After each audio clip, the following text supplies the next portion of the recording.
All right, so let's get started. Today we're going to be talking about combining acids and bases.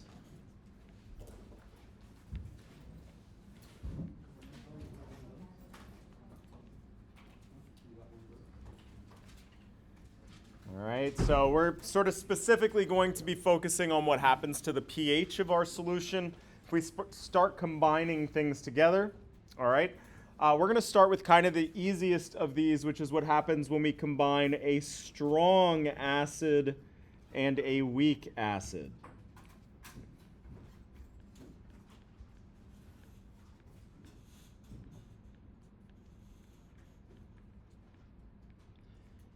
All right, so both of these are acids. Let's just get a practice problem here.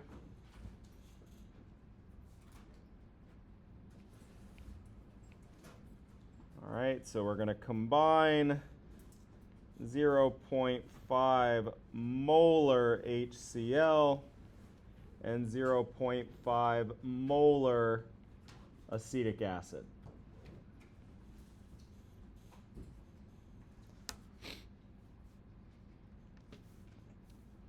All right, so since both of these are acids, they're not going to react with one another. They're just going to react with the water in our solution. So what we need is two chemical equations here for these acid dissociation reactions. All right, so let's do our strong acid dissociation reaction.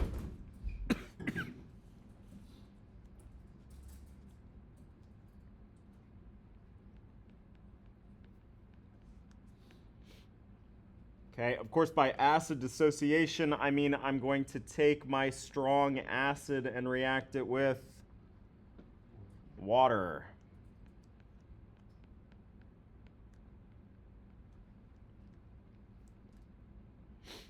Okay, also my weak acid dissociation reaction. All right, so I'm hoping we're kind of experts at these chemical equations at this point. So everybody take a second and give me my balanced chemical equation for these acid dissociation reactions.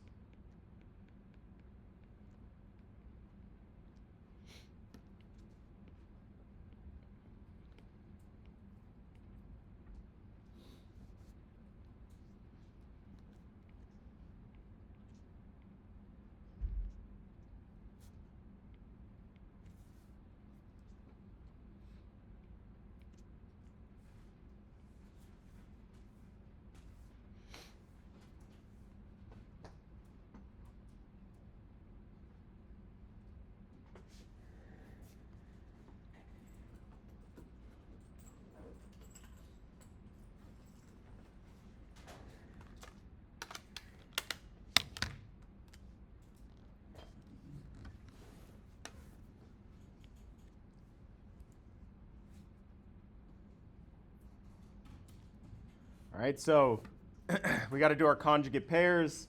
I'm going to take my acid and decrease the number of hydrogens and decrease its charge to get my conjugate base. And in these acid dissociation reactions, we always get the same conjugate acid. We got a special name for it. Hydronium. All right, for my weak acid, I'm going to have a different conjugate base corresponding to my formula for my weak acid, my acetate ion.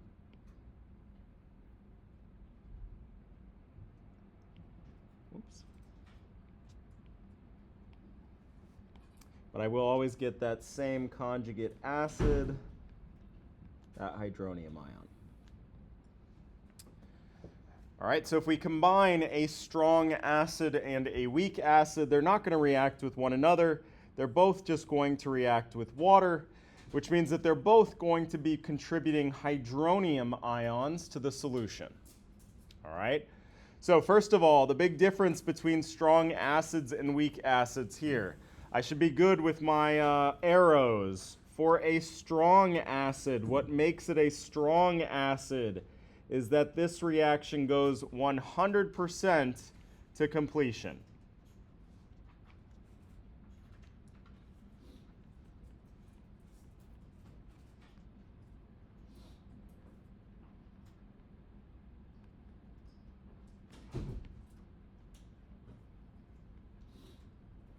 So I'm going to represent that with just that arrow pointing from reactants to products. Every bit of reactant gets converted to product.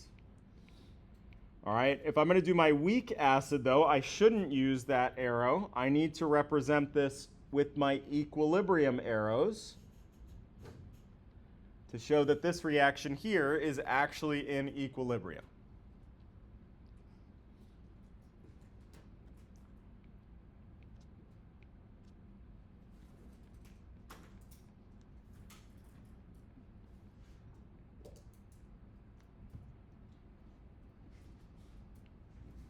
All right, I mean, technically they're always in equilibrium. It's just the equilibrium of the strong favors the product side 100%. All right, cool. So since that strong reaction favors the products 100%, we're first going to calculate our hydronium ion concentration from our strong acid.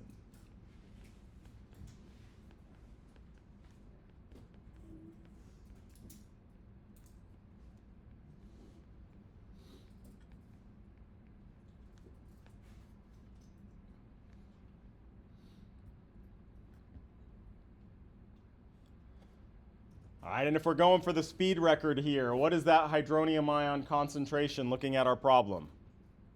No math required. 0.5 molar, right? Because that's what it means to be a strong acid, is that the concentration of that strong acid equals the concentration of hydronium. All right, again, because it's strong.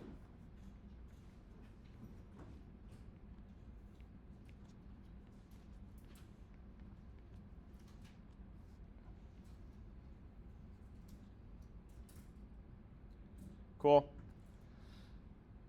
All right, so now we have to calculate our hydronium ion concentration.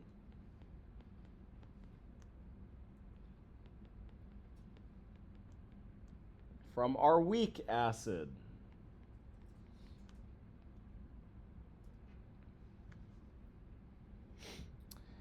Right, and now we have this equilibrium problem. So we're going to have to build our ice table in order to fill it in.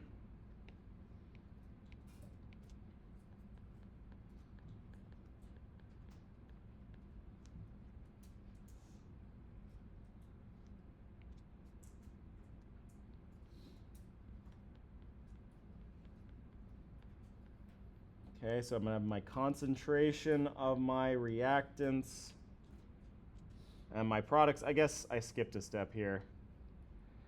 It doesn't really matter what order, but I also want my Ka equation here, right? This is going to be an equilibrium problem. So we're going to need a Ka equation, and then we're going to fill it in with our ice table.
All right, so that Ka, I'm going to look at my balanced chemical equation. I'm going to remember what over what? Products over reactants, and I'm going to omit that liquid water.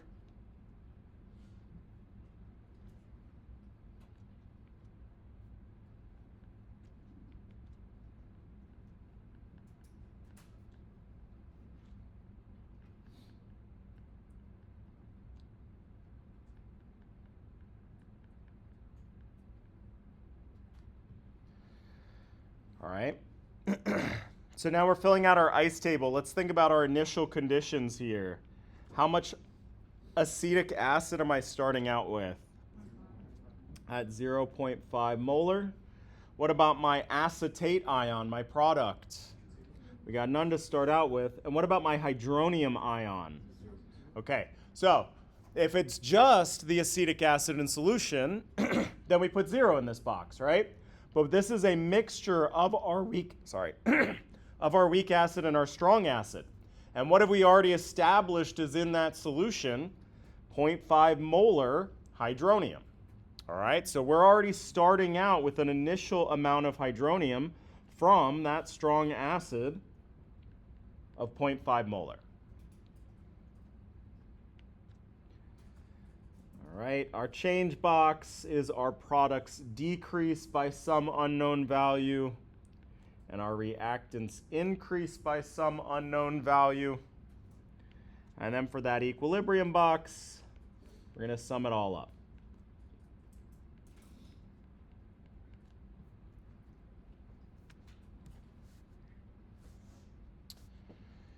Okay, so now we're going to plug in our equilibrium boxes back into our into our Ka expression.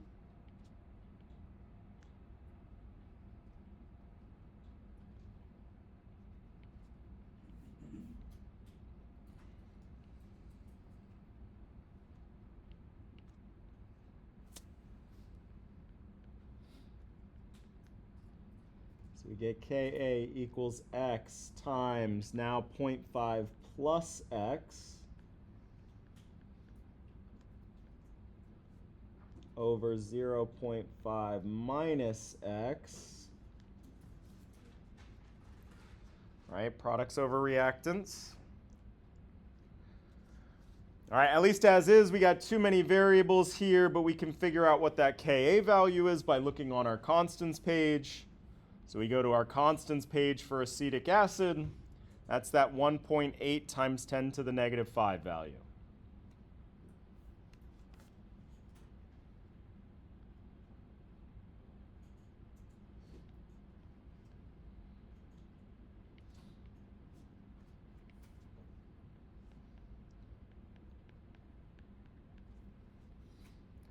All right, and if we super love algebra, then we can go ahead and rearrange this equation and plug it into the quadratic formula, or we can be lazy and just use our solver function on our calculator here. All right, so that's what I'm going to do. So to walk through it up here.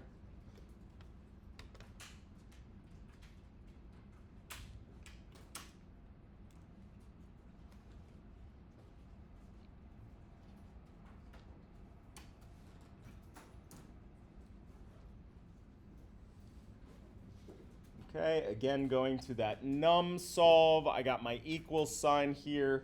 So on the one side, I'm going to punch in 1.8 times 10 to the negative 5.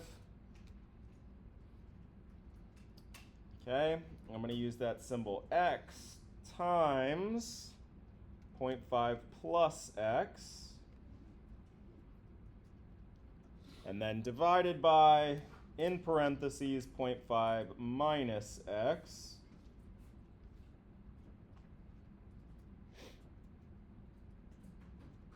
We hit enter. We're going to have to seed this number here.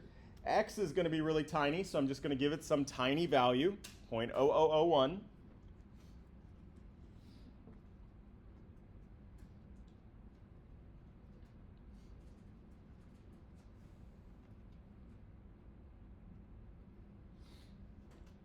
All right, hit enter, and here we go. We have our value of x.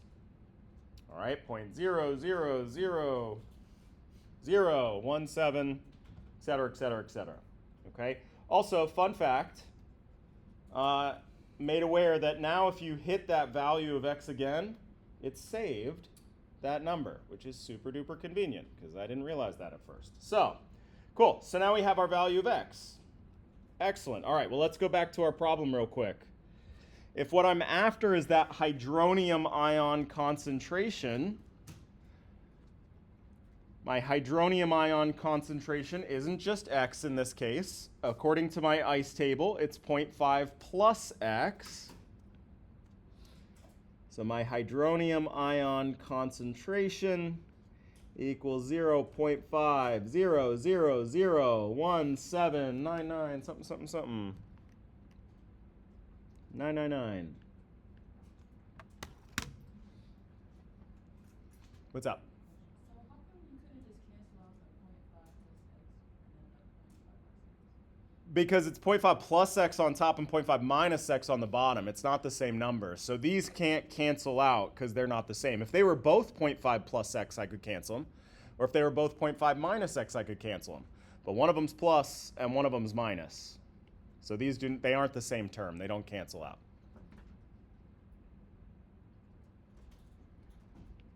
All right, so cool. So now let's get our pH. We do our negative log of that hydronium ion concentration.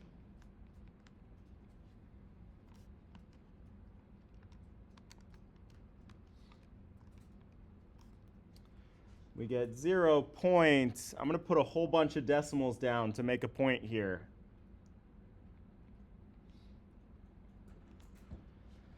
0.301014.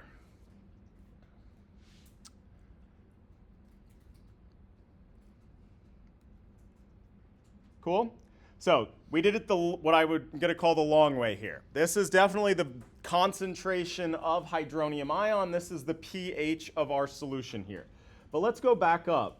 When we did our strong acid calculation just all by itself, that's how we got that value of 0.5 molar, all right, for our hydronium ion concentration.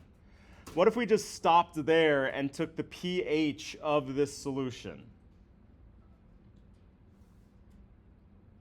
Let me make a little bit of room for myself.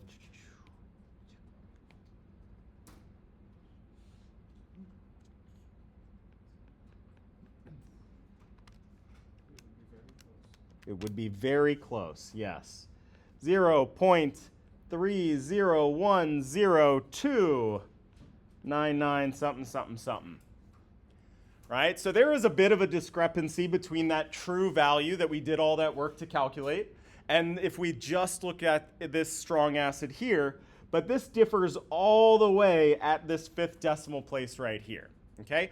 That Ka value in the first place is not exact. So the idea that I'm going to get 5 decimal places is a little ridiculous on my pH calculation.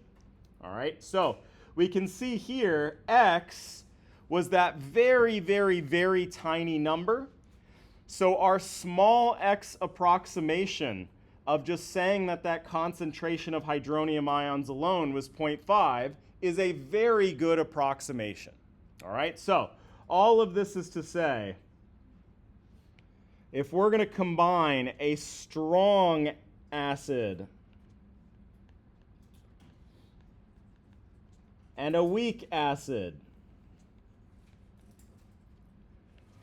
we can just simply ignore the weak.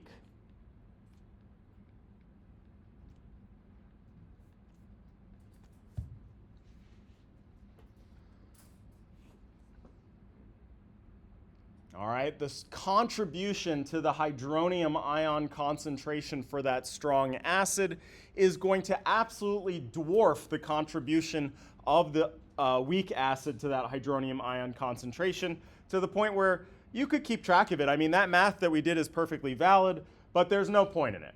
All right, so instead we're going to have a very simple principle where in these mixtures here, we're simply going to ignore the weak.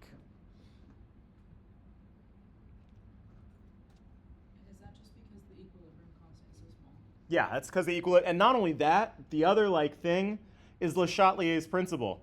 Not only is the equilibrium constant so small, but when you crank up the concentration of hydronium that's already in that solution, that pushes that equilibrium even further in favor of the reactants. Which just means even less.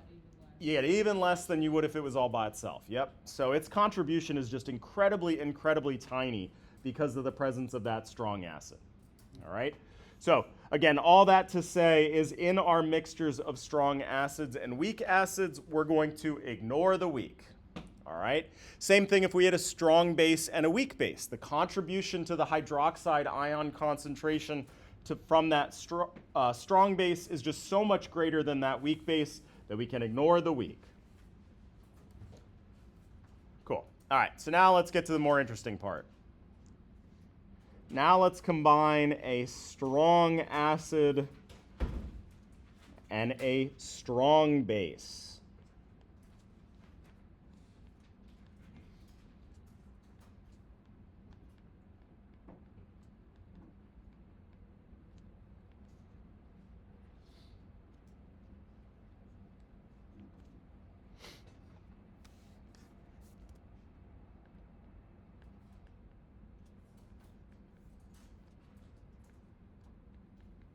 All right, so let's combine 0.5 molar HCl and 0.2 molar hydroxide.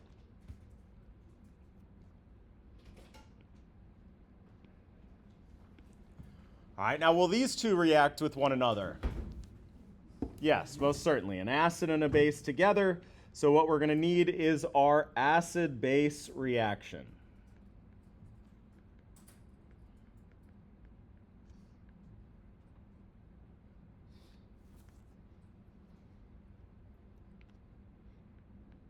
Okay, our acid will be HCl, and now our base is not water, but our hydroxide ion.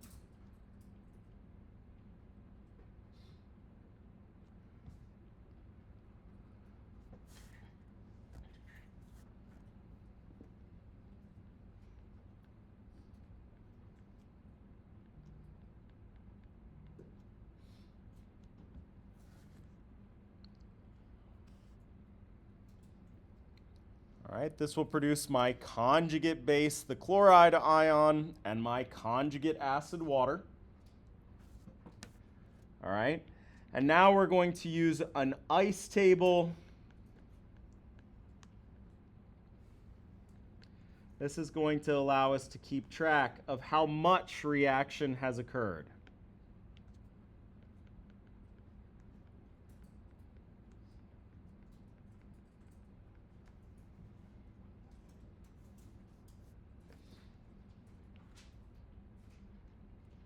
Cool, so now I have no liquid water I can emit. I'm just going to put all my reactants and products down on this ice table.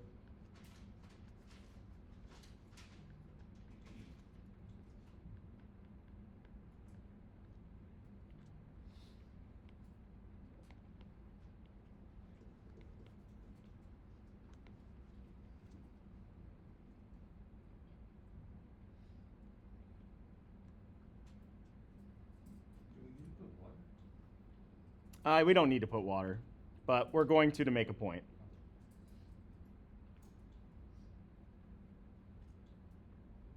I'm going to put it there and then be like, hey, we don't need it there at all. All right, so bear with me.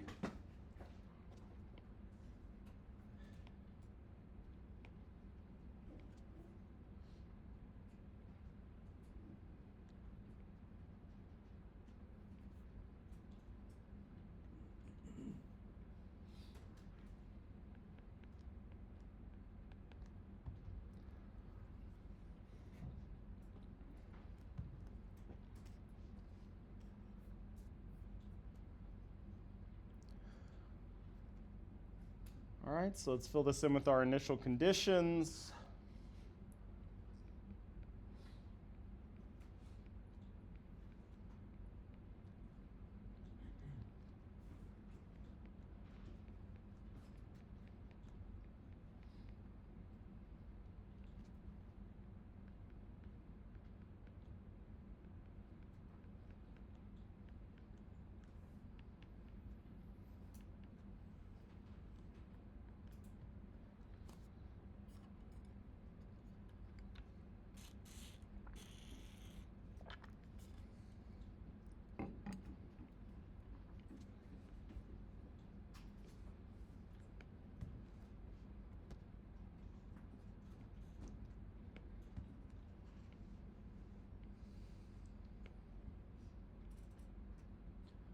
All right, so we need to solve for x on our ice table here. This is not a reaction where we have an equilibrium constant for. This reaction is not any one that we can kind of just look up. So we're going to make an extra row here, make an ICES table for the solution to each one of these boxes.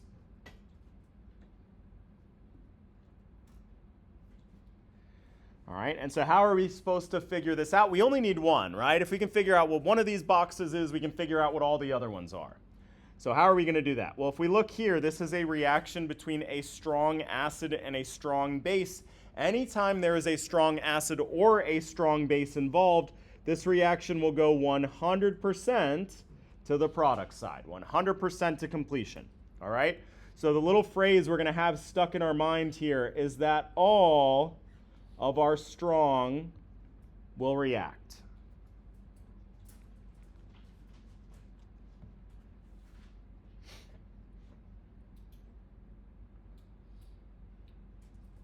Okay, so does that mean that I can set both of these strong boxes here to 0? No, I mean, if you find some magical value of x that's going to make both of those equations work out, then go for it. But that's not going to happen here, right? There's no way to do that. So we got to be careful. This reaction will go 100% to completion, as much of the reaction as can occur. In this case, my limiting reactant is that hydroxide ion, right? I'm going to be limited by how much reaction can occur because of that hydroxide ion. It's going to get consumed before the HCl does. So my limiting reactant box, I'm going to set to 0. And that's what's going to allow me to solve for that value of x, right? 0.20 minus x equals 0. So then x must equal 0.2. How do we know that it's our limiting reactant? Because if we look here, we have less of that than we do our hydrochloric acid to start out with. Right? And you could also just guess, and if we accidentally guess the hydrochloric acid, we get a negative number in that other box, which we know isn't correct. All right, but yes, the smaller value in your initial box is your limiting reactant. So then take a second, let's fill in all these other solution boxes here.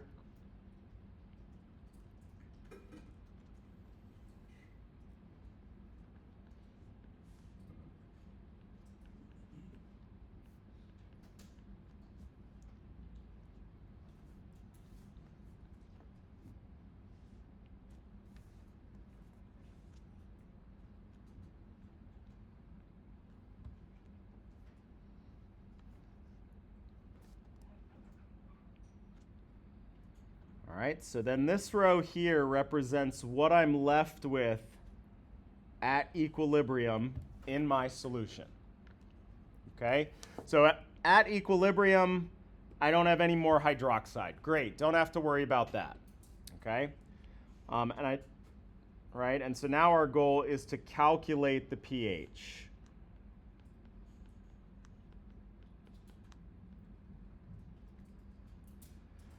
So what I'm left with at equilibrium is a solution that contains 0.3 molar hydrochloric acid, 0.2 molar hydroxide, and 0.2 molar water.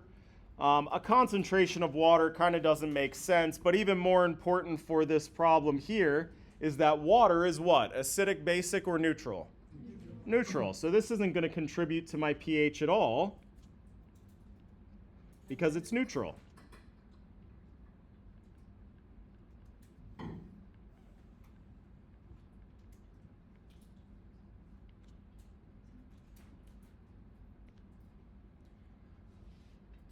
All right, what about those chloride ions? They also won't, right? So remember, the conjugate of anything strong is neutral. And since HCl is strong, its conjugate, the chloride ions, are neutral. So yes, we did form this many chloride ions in solution. It's not like that's a lie. It's just that in terms of calculating my pH, I don't care how many chloride ions I have. The only thing that I have to worry about for calculating my pH is this strong acid left over here, that 0.3 molar. All right, so when we calculate our pH, we get to ignore those neutral products.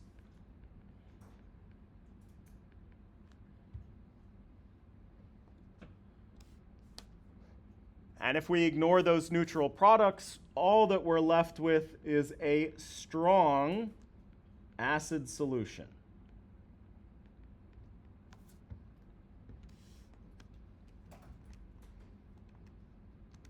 So then everybody take a second, tell me what the pH of our strong acid solution would be.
All right, so now we're going to use our strong acid definition here.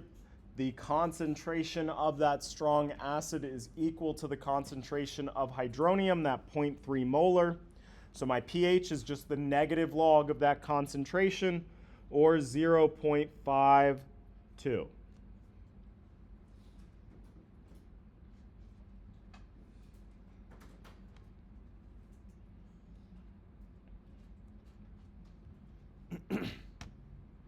All right, so let's just review real quick what we just did. We mixed a strong acid and a strong base. We got our acid-base reaction, and we built our ice table. Our ice table allowed us to keep track of how much of this reaction occurred. We saw that because our hydroxide was limiting, all of that was consumed. We had a mixture of HCl, chloride, and water at equilibrium, but we don't care about the chloride or the water because they're neutral. All right, so at the end of the day, what we were left with was simply a strong acid solution, and we calculated the pH using our normal strong acid solution strategy. Cool, all right, so I want you all to do another one for me on your own here. We're gonna keep this same basic example,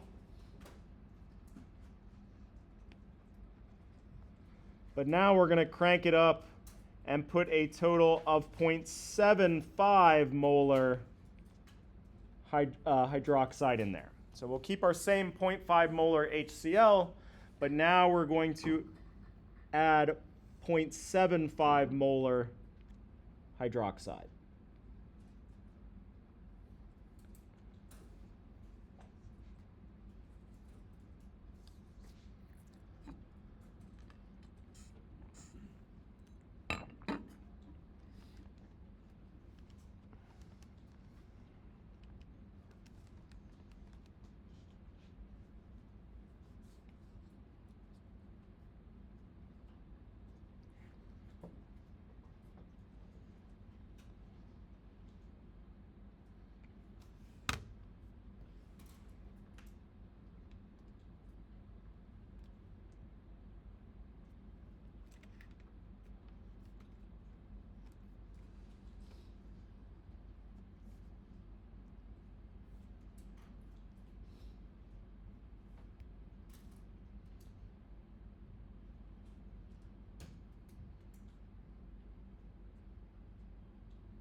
Are we still trying to find the pH? We are still trying to find the pH, correct, yep. That's going to be our goal all today, and I can say, what is the pH?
All right, so let's check out this ice table here. Now we want to get our solution here. We're again going to use this all strong reacts principle. And last time I just set this hydroxide box to 0, so I'm going to do that again, right? No, what's the problem if I do that? I'm going to get a negative number because it's not the limiting reactant. Absolutely. So this time my limiting reactant is that HCl. All right, so this is what's limiting, and that's what it means to be the limiting reactant. That's what's going to be consumed first in this reaction. So that means I'm going to be left over with hydroxide in this case, some chloride ions, and some water molecules. All right, but again, when we're going to calculate our pH, we get to ignore those neutral products.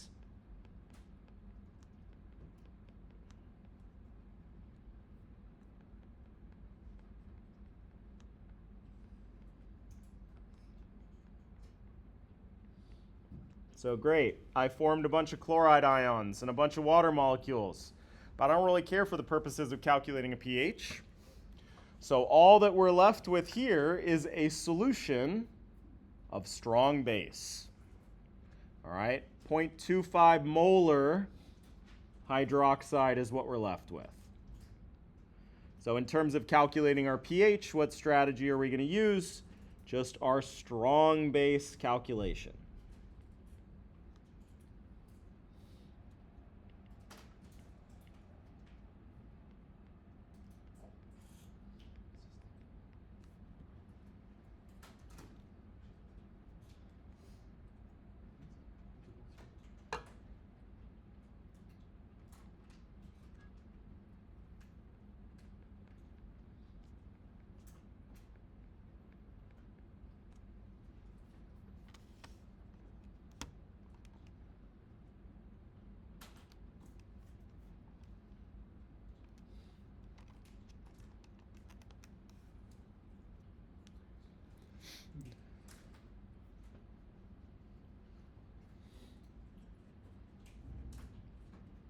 All right, so if I know my hydroxide ion concentration, how am I going to get to my pH?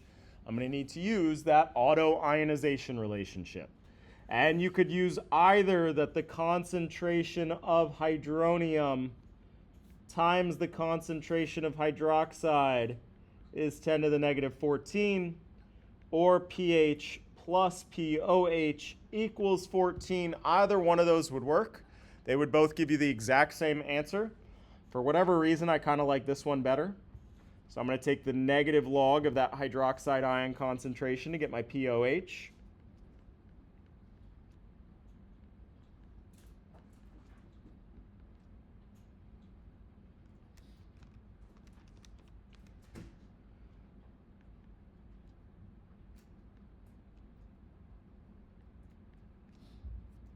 And then to get my pH, I'm going to take 14 minus that POH. or a pH of 13.40.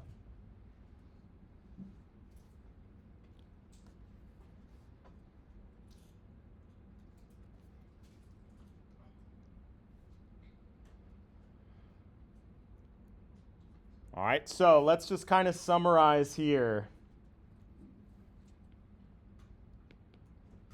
For our strong acid, strong base mixture,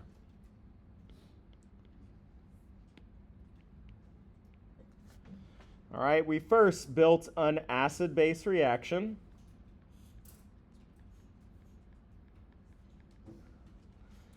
Then we built an ice table to keep track of our reaction.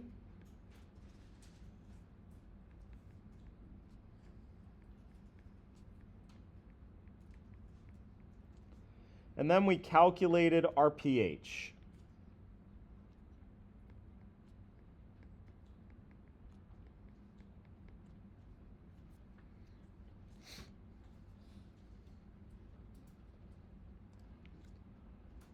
Okay, when we calculated our pH, we said we can ignore any neutral products.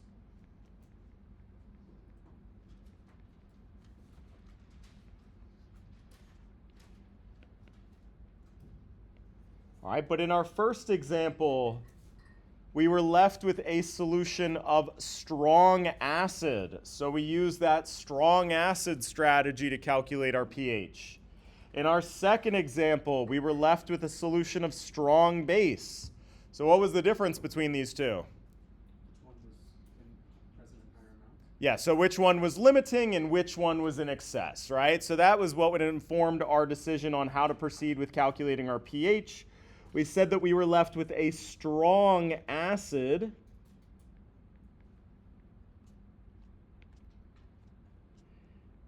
if the hydroxide was limiting.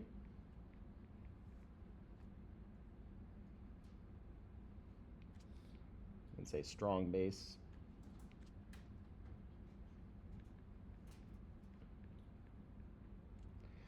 And we were left with a solution of strong base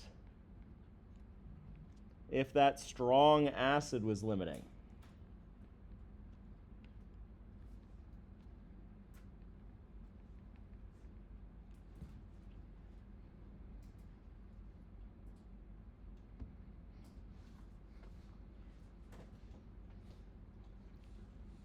All right, cool.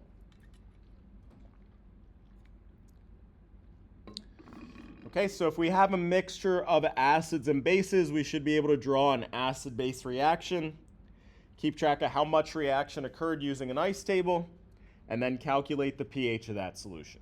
All right, when we calculate the pH, we can always ignore neutral products.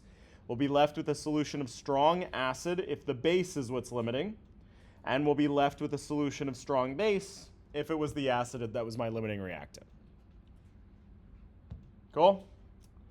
All right, so now let's move on. Let's kick it up a notch. We're going to now mix together a weak acid and a strong base.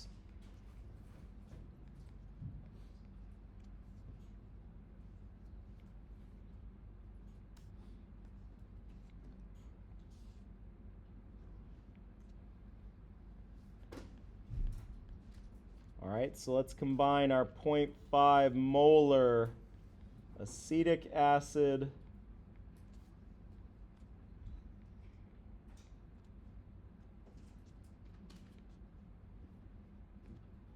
and 0.3 molar hydroxide.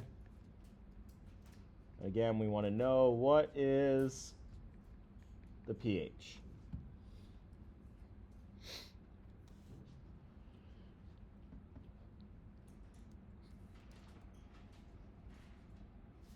All right, now the first parts of this is going to go down exactly like what we did before. We're going to get our acid-base reaction.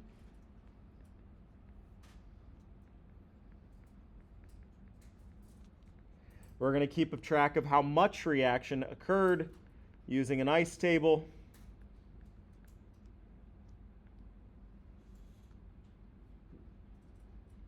And then once we get all that, we can calculate our pH. All right, that third step, that calculate pH step, is going to be a little different than it was last time, but the other two portions are the exact same. So take a second and see if you can't fill in our acid-base reaction and our ice table.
All right, so take a second. Let's make sure that our ice table looks the same here.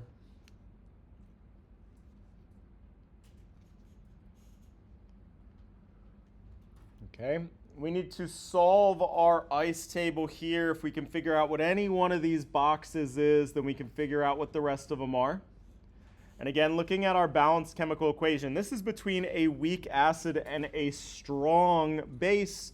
So again, we have that same all strong reacts principle. Right, which is just a shorthand for saying that this reaction will go 100% to completion. All right, all of that strong base will react, and in this case, that strong base is limiting. So that means I'll have 0 left over at the end. Which means that that value of x has to be 0.3.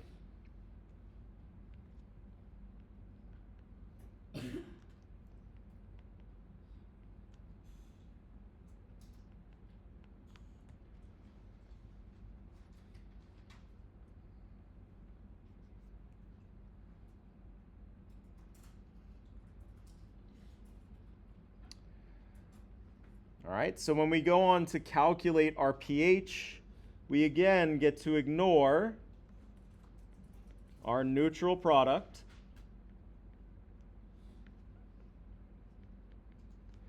All right, so what do I get to ignore here? H2O, right? So I guess to be clear, at equilibrium, I got a mixture of all of this stuff here. But in terms of calculating my pH, I don't care about that water. What about my other product? Do I get to ignore that? Okay, so here's where we got to be careful. The reason we get to ignore water is because the conjugate of something strong, like sodium hydroxide, is neutral. But the conjugate of something weak is also weak. Right? So my weak acid, when it reacted, it produced a weak base in my solution. Well, that weak base is going to affect my pH as well. So I can't just ignore that. So what I'm left with here at equilibrium, ignoring anything neutral, is a mixture of that acetic acid and that acetate. A mixture of that weak acid and its conjugate base. Okay? And I want to solve for the pH of this solution here.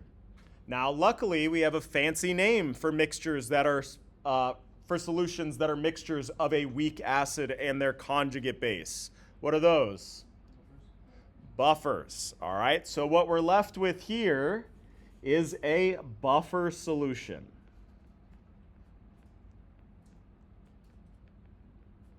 And why that's nice is that because for a buffer solution, I can use that Henderson-Hasselbalch equation.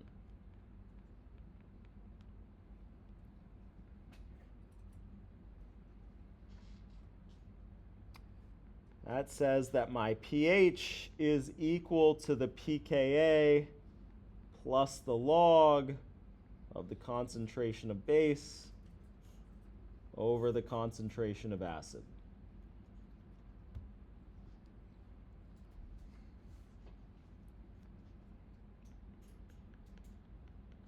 All right, remember the pKa is just the negative log of the Ka value. We're sticking with that same weak acid that we used at the beginning, so that's that 1.8 times 10 to the negative 5.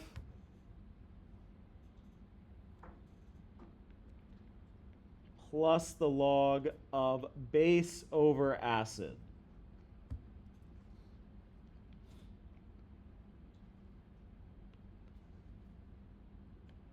All right, so let's be careful. Let's go back up to our ice table here. In my Henderson-Hasselbalch equation, what base am I talking about? The conjugate base, right? I'm not talking about my strong base. You can't have a strong base in a buffer. That's not what a buffer means. A buffer is a mixture of a weak acid and its conjugate base. So in my formula, my base refers to the concentration of conjugate base, that 0.30. And my acid would be my weak acid, whose concentration is 0.2 molar.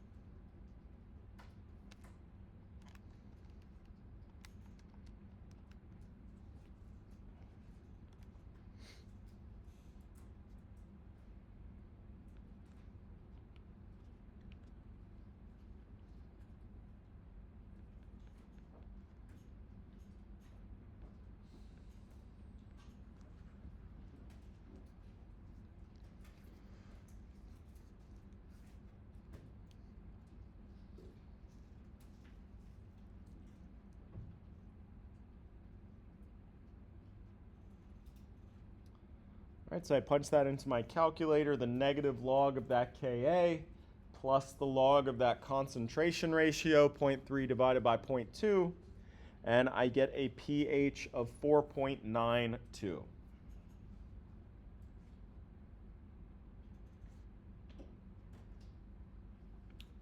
Cool. All right, one more to go here. We're going to stick with this same example. weak acid and a strong base.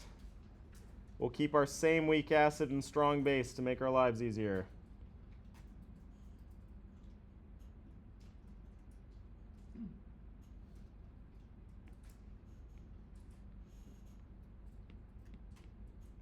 All right, but now I'm going to combine my 0.5 molar weak acid, my 0.5 molar acetic acid, with 0.75 molar hydroxide. All right, so everybody take a second and see if you can't finish this and calculate what the pH of this solution is going to be.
All right, so let's see, we got to solve our ice table here.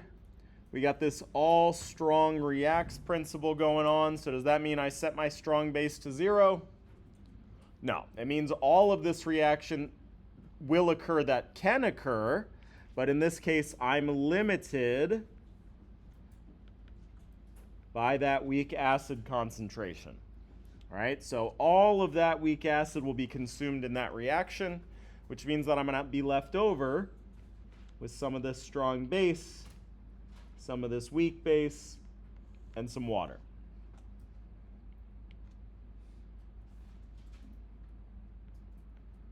All right, when we go to calculate our pH, as always, we get to ignore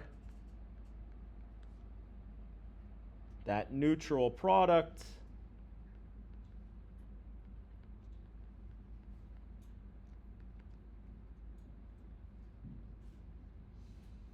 Okay, so again, now at equilibrium, we're left with this here. Whoops.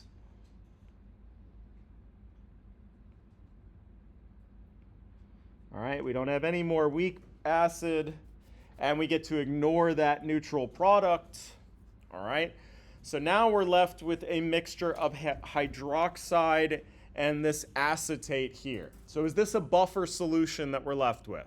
No, right? We don't have our weak acid, weak base mixture. We have a strong base, weak base mixture. All right? And in this, so let's just say, now we have a strong base plus a weak base. All right, so then how are we going to calculate the pH of this solution? What's up? Do what we did with the acid. Exactly, right? Which is, what's this little simple phrase we're going to keep in mind? Sounds kind of mean, but we're going to ignore the weak.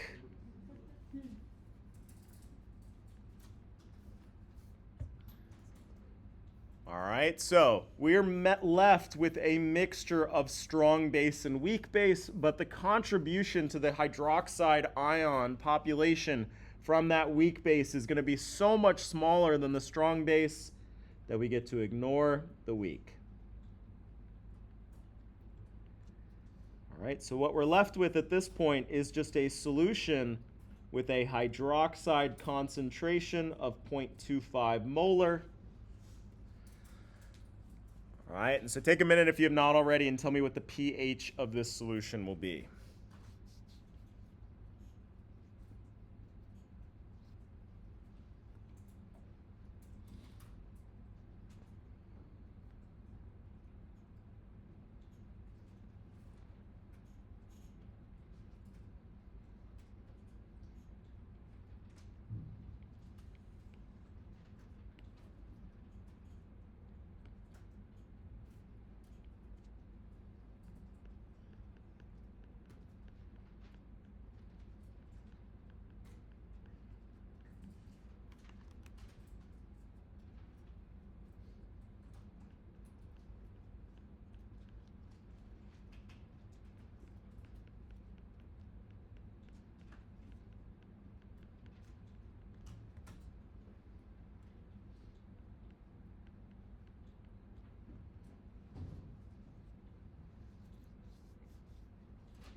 So we can calculate the pOH and then use that auto-ionization relationship in the log space. pH plus pOH equals 14. Rearrange that, and we get our pH of our solution is 13.40. All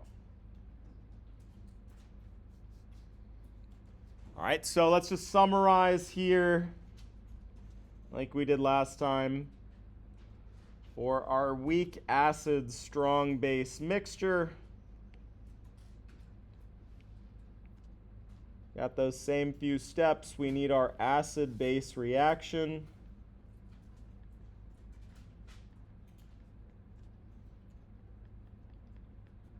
Then an ice table, because that tells us how much reaction has occurred.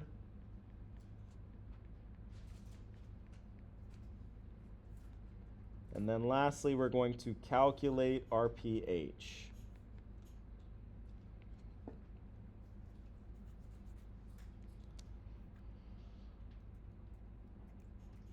All right, when we calculated our pH, we said we can ignore that neutral product.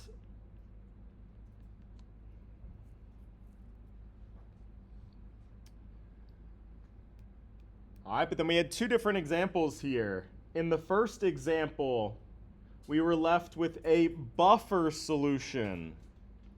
And in our second example, we were left with a mixture of strong base and weak base, and we ignored the weak. What's the difference between these two examples? Again, what was our limiting reactant, right? So we're going to be left with a buffer solution if our strong base is limiting.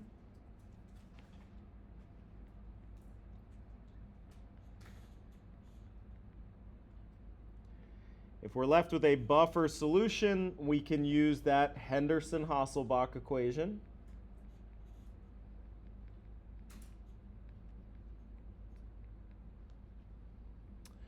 Or we're going to be left with that strong base, weak base mixture where we ignore the weak.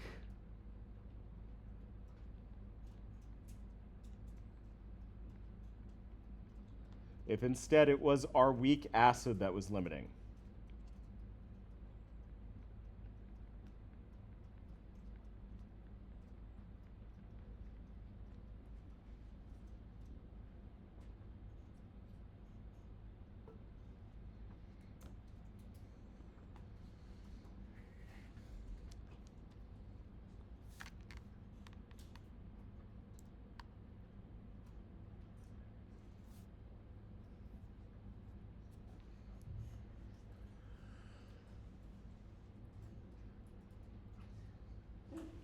Cool. Okay, so these are possibilities that we get if we start combining acids and bases together. We got a little bit of there's a lot of similarities, a lot of overlap in terms of how we go about solving these here. There are some subtle differences. Really, the key is to pay attention to what you get at the end in your ice table, right? What is that equilibrium mixture? What are you left with? And that will inform you as to how you're going to go about calculating the pH of that solution. Break. All right, that's all I got for y'all. Okay, we will meet back here at half after for our data entry.